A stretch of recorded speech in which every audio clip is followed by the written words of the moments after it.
এই ধরনের ট্রেনিং কীভাবে কোথায় কোন কোন চ্যানেলে করতে হবে এগুলো আমার মনে হয় একটু নতুন করে দেখা প্রয়োজন। ফ্রেম পুরনো হলো এসবের যে এভিয়নিক্স আছে, ভিতরে যে ইঞ্জিন এবং অন্যান্য কন্ট্রোল, এগুলো সবই কিন্তু আপডেট করা। এটা বাংলাদেশের বোধহয় সবচেয়ে বড় ধরনের একটা দুর্ঘটনা। এই দুর্ঘটনাটা ঘটেছে আপনারা জানেন, ডিটেল বলার দরকার নেই। এখন কেন ঘটেছে, এটা দুটো দিক। যখন কোনো জাহাজ এরকম ক্র্যাশ হয়, জাহাজের যে ক্র্যাশটা হয় সেই ক্র্যাশটা নানাবিধ কারণে, তার মধ্যে সবচেয়ে মেইন যেটা হয় সেটা হচ্ছে পাইলট এরর হয় অথবা টেকনিক্যাল সমস্যা হয়। যদিও জাহাজগুলো পুরনো, মানে এগুলো ট্রেনিং জেট, যদিও এগুলো ফ্রেমটা পুরনো, কিন্তু আমার জানা মতে ফ্রেম পুরনো হলো এসবের যে এভিয়নিক্স আছে, ভিতরে যে ইঞ্জিন এবং অন্যান্য কন্ট্রোল, এগুলো সবই কিন্তু আপডেট করা হয়, নতুন নতুন করে করা হয়। তার মানে 25 বছর 30 বছরের জাহাজ, মানে ওই 30 বছরটাই চলছে। ফ্রেমটা ঠিক আছে, বাট এভিয়নিক। এখন ব্যাপারটা হলো যে কিন্তু মেকানিক্যাল জিনিস, এটা ব্ল্যাক বক্স অ্যানালাইসিস না করা পর্যন্ত বোঝা যাবে না যে এটা কি টেকনিক্যাল এরর না পাইলট এরর। অনেক সময় পাইলট এররের জন্য হয়ে থাকে।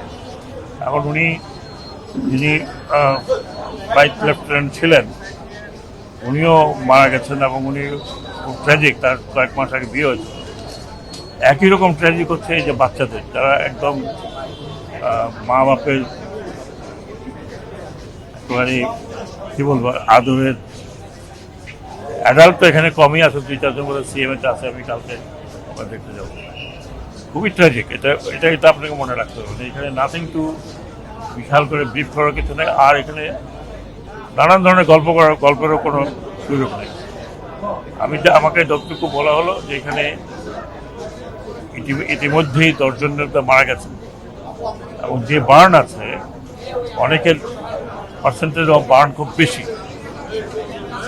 তাদেরকে নিয়ে ওনারা চিন্তা করছেন। কিছু কিছু বার্ন আছে যেগুলো ধরেন হয়তো লং টার্ম ট্রিটমেন্ট লাগবে, আর যেগুলো কম বার্ন আছে সরকারের তরফ থেকে বলা হয়েছে তাদের জন্য একটা টিম আসছে এবং সিঙ্গাপুর থেকে একটা টিম আসছে। সেই টিম তাদেরকে দেখে যদি দরকার হয় তাহলে তাদেরকে সিঙ্গাপুরে নিয়ে যাবে এয়ার অ্যাম্বুলেন্স। সরকারের তরফ থেকে গতকালকে আপনি শুনেছেন, আমাদের উপদেষ্টা বলেছে, আমিও আপনার বলে আসলাম যে হোয়াট এভার ইজ রিকোয়ার্ড, যা প্রয়োজন তাই করা। এবং এখানে যদি যতজনকে বাইরে নিয়ে যাওয়া সম্ভব হয় ততজনকে বাইরে নিয়ে যাবে, কিন্তু ডাক্তারের পরামর্শ ছাড়া সবাইকে তো অনেকটা তো মুভও করা যাবে। এখন এই লস, এই ক্ষতি তো অপূরণীয়, এটা তো কোনো কিছু করে পূরণ করা যাবে না। আমাদের তরফ থেকে আমরা যা করার করছি, এবং আশা করি ভবিষ্যতে এই ধরনের কোনো দুর্ঘটনা যাতে না ঘটে সেজন্য সকল সংস্থা, আর বিশেষ করে আমি ডিফেন্স মিনিস্ট্রিকে বলবো যে এই ধরনের ট্রেনিং কীভাবে কোথায় কোন চ্যানেলে করতে হবে এগুলো আমার মনে হয় একটু নতুন করে দেখা প্রয়োজন। কারণ ঢাকা শহর তো ঘনবসতি শহর, এটা যে কোনো কিছুতে এফেক্ট হয়ে যায়। আর আমি সংশ্লিষ্ট পর্যায়ে যারা এই পরিবারে অত্যন্ত ক্ষতিগ্রস্ত, একটা বাচ্চার না থাকা এটা করা যায় না। তো আমি তাদের প্রতি আমার তরফ থেকে গভীর সহানুভূতি জানাচ্ছি।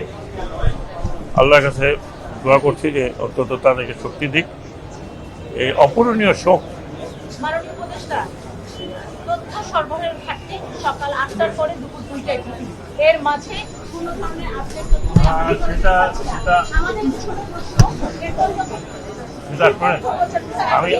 আমি আপনাকে একটা কথা বলি, এটা তো ডাক্তারদের ব্যাপার, ডাক্তাররা কখন না আমি বলি সরকারের তো এখানে বিষয়, সবচেয়ে বড় বিষয় হচ্ছে এখানে হসপিটাল ম্যানেজমেন্ট।